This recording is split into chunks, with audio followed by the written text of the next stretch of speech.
మిడి cover తో మీ మాతృత్వ కలలను సాకారం చేసుకోండి. ఇప్పుడు IOI పై 50% IVF పై 20,000 తగ్గింపు మరియు పొందండి ఉచిత కన్సల్టేషన్ తో పాటు ఫ్రీ అల్ట్రాసౌండ్ స్కానింగ్. అక్కడ కూటమిలో అగ్గి అంటుకుందా? మిత్రులు అన్న సంగతి కూడా మర్చిపోయి టీడీపీ జనసేన నాయకులు సవాళ్లు విసురుకుంటున్నారా? చివరికి ఒకరి దారికొకరు అడ్డం పడే స్థాయికి వెళ్ళిపోయారా? ఎక్కడుంది అంత ఘోరమైన సమన్వయ లోపం? అక్కడే ఎందుకలా? కాకినాడ జిల్లా జగ్గంపేట కూటమిలో అగ్గి అంటుకోవడమే కాదు, అది భగభగా మండే స్థాయికి వెళ్తున్నట్లు కనిపిస్తోంది. టీడీపీ జనసేన నాయకులు నువ్వెంత అంటే నువ్వెంత అనుకునే స్థాయికి వెళ్లడమే కాకుండా వీధి పోరాటాలకు సిద్ధమవటం కలకలం రేపుతోంది. పెహల్గాం ఉగ్రవాద దాడిని నిరసిస్తూ రాష్ట్ర వ్యాప్తంగా నిరసన కార్యక్రమాలు నిర్వహిస్తోంది జనసేన.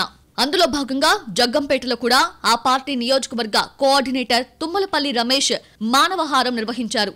అదే సమయంలో TDP MLA Jyothula Nehru convoy అటువైపు వచ్చింది. ఎమ్మెల్యేకి రోడ్డు క్లియర్ చేయమని పోలీసులు చెప్పడంతో జన సైనికుల కోపం నశాలానికి అంటిందట. మేం చేస్తోందేంటి, మీరు చెబుతున్నదేంటంటూ పోలీసుల మీద ఫైర్ అయిపోయారట. మేం తప్పుకునే ప్రసక్తే లేదు, ఎమ్మెల్యే వచ్చినా ఎస్పీ వచ్చినా దారి ఇచ్చే మాటే లేదు.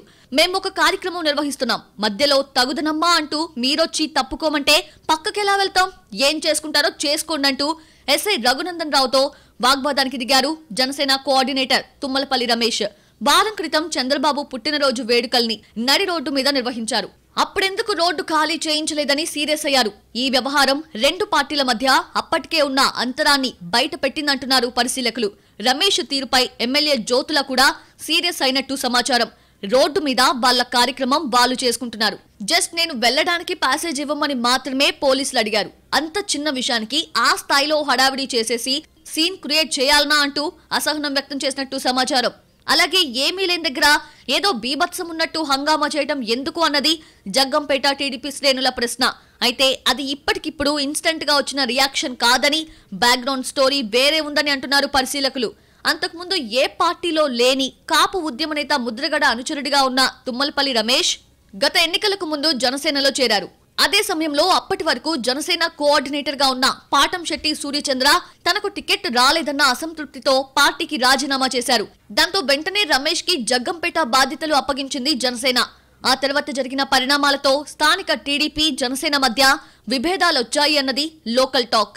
అసెంబ్లీ ఎన్నికల్లో టీడీపీ అభ్యర్థిగా జ్యోతుల నెహ్రూ పోటీ చేసినా రమేష్ కనీసం కూటమి ధర్మాన్ని పాటించలేదని, అభ్యర్థిగా ఉన్న నెహ్రూకి ఏమాత్రం సహకరించలేదని చెబుతున్నారు టీడీపీ నాయకులు. అప్పుడు బయటకి తమతో తిరిగినప్పటికీ ఆయన ఉద్దేశం వేరని, లోలోపల చేయాల్సింది చేశారన్నది సైకిల్ పార్టీ వాదన. తన గురువు ముద్రగడ వైసీపీలో చేరిపోయాక తుమ్మలపల్లి జనసేనలో ఉండి కూడా ఎవరికి సహకరించారో, ఏం చేశారో మాకు తెలుసని అంటున్నారు తమ్ముళ్లు. ఇక తాజా వివాదానికొస్తే జస్ట్ సైడ్ ఇమ్మన్నారని ఎమ్మెల్యే జ్యోతుల అంటుంటే తుమ్మలపల్లి వర్షన్ మాత్రం మరోలా ఉంది. కూటమి భాగస్వామిగా తాము ఒక కార్యక్రమం చేస్తుంటే అందుకు మద్దతైనా ఇవ్వాలి, లేదంటే కొద్దిసేపు వెయిట్ చేయాలి తప్ప ఆ హంగామా ఎందుకన్నది ఆయన క్వశ్చన్. అయితే వీళ్ళిద్దరికి లాంగ్ ఎగో పగలు కూడా ఉన్నాయట. 2009లో ప్రజారాజ్యం పార్టీలో ఉన్నారు రమేష్. అప్పుడు జగ్గంపేట PRP అభ్యర్థిగా పోటీ చేసి ఓడిపోయారు జ్యోతుల. నాటి ట్రయాంగిల్ ఫైట్ లో కేవలం 789 ఓట్ల తేడాతో ఓటమి పాలయ్యారాయన. నాడు తనకు వ్యతిరేకంగా రమేష్ కొంతమందిని ఎంకరేజ్ చేయడం వల్లే చాలా తక్కువ మార్జిన్ తో ఓడిపోయానన్న అభిప్రాయం జ్యోతుల నెహ్రూకి ఉన్నట్టు చెబుతున్నారు. అప్పట్నుంచి ఇరు వర్గాల మధ్య వివాదాలున్నాయి. ఈ క్రమంలోనే తాజాగా కూడా రమేష్ కూటమి గురించి పట్టించుకోకుండా తన వ్యక్తిగత వైరాన్ని తెర మీదకి తీసుకొస్తున్నారన్నది లోకల్ టీడీపీ వాయిస్.